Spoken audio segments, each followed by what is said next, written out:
Gba nọ́mbà náà láti ó gbà ibi ó gbà yẹn straight down ló máa dé ìgbà yìí.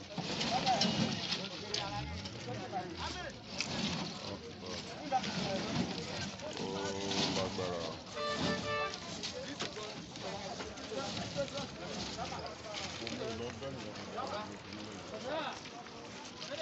这2桶也不够啊！不行，管不住。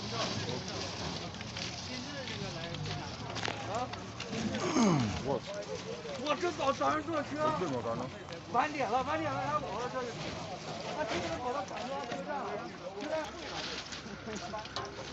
So in case you want to buy a train, a personal train that you'll be using, this is how to refuel a train. This is how to refuel.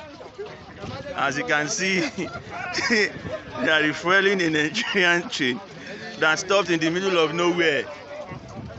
So in case you buy a private train, this is how you refuel.